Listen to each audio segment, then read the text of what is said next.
To the northward of Mississippi City and its neighbor, Hansborough, there extends a tract of pine forest for miles, with but few habitations scattered through it. Black and Red Creeks, with their numerous branches, drain this region into the Pascagoula River to the eastward, with the swamps of Pascagoula as a refuge, and the luxuriant and unfrequented bottoms of Red and Black Creeks to browse upon. There are few choicer spots for deer. Knowing this fact, a small party of gentlemen on the day before a crisp, cold Christmas started from Hansborough in a large four-wheeled wagon for a 30-mile drive into this wilderness of pine and a week's sport after the deer. The guide was Jim Carruthers, a true woodsman, and the driver a general factotum, a jolly Negro named Jack Lyons, than whom no one could make a better hoe cake and cook a venison steak. His laugh could be heard a quarter of a mile, and his good nature was as expansive as the range of the laughter.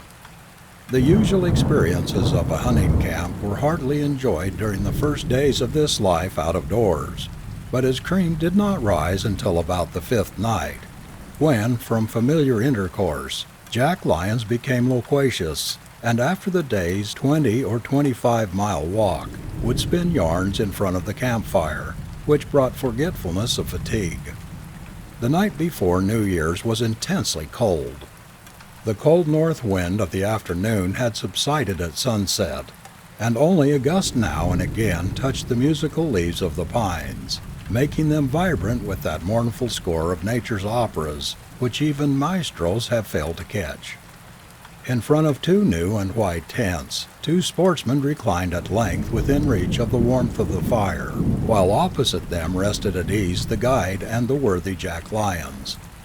Wearied with the day's chase, four staunch hounds, Ringwood, Rose, Jet, and Boxer, were dreaming of future quarry.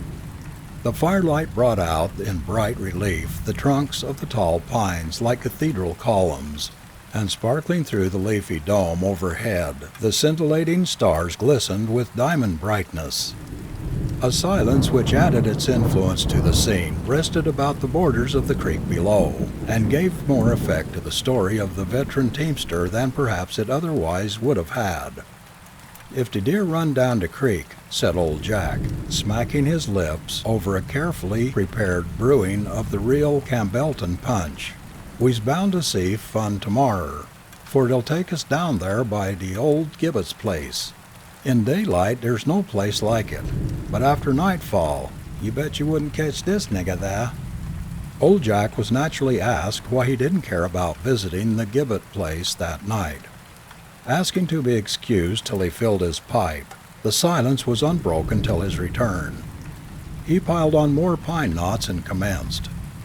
"You know, gemmen, that when the gunboats was in the South, we folks had to travel way back here on these roads out in the range of their big guns.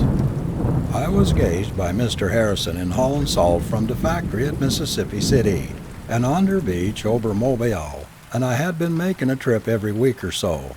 This back country road was never thought of by the Federals, and we had good times long the way, no shells and no shooting. The night, gentlemen, I speaking of was a Friday. That yo's all know it's unlucky. Well, you see, I hitched up Betsy and Rose in the lead, and Old Fox and Blossom at the pole, and takes the biggest load of salt that the team ever carried. I starts out and crosses the Biloxi River and Hansborough just as the moon was going down. Yes, boss, these roads weren't no better then than now, and the rain made 'em mighty rough when you come to the holes. I sat in the seat whistling, "De Crows is in de Pea Patch," and a-thinking of Sarah Jameson, what was afterwards my wife, when I felt the off four-wheel go croosh in a hole up to the hub. I'd made 17 miles out of Hansborough. I did some cussin', and then went to the fence, about 20 yards off, and took out a rail to prise up the wheel. Then I saw I was at Mr. Gibbet's place. I says to myself, I'll go up to the house and get old Mr. Gibbet to give me a turn. I had gone by there 2 weeks before and seed the old man. Now, gentlemen, yer listen to me, For what I's tellin' yer is as sure as Jimmy'll blow the horn on the last day. I walked up to the house, and there I saw a bright light inside. It showed out fro' the windows, and I saw shaders of Miss Gibbet and Mrs. Gibbet on the window curtain. Sure, honey, sure. The front door was shut, and I steps up ter the gallery and knocks with the butt end of my whip. I didn't knock loud, neither. God bless us all, gentlemen. The lights went out like that, and I hears up a laugh. Ha, ha, ha, ha. How that set my knees a-shakin'. I opens the door, and there was no sign of anybody. I struck a match, and all the furniture was moved out, and the old red curtains that I thought I seed was in rags. The whole family was gone for sure. I didn't know exactly what to think about them strange voices, but I started back to the wagon when it lightened. And bless God, there in the front yard was 6 graves just made. Something wrong here, said I, and I builds a fire by the wagon and digs the wheel out.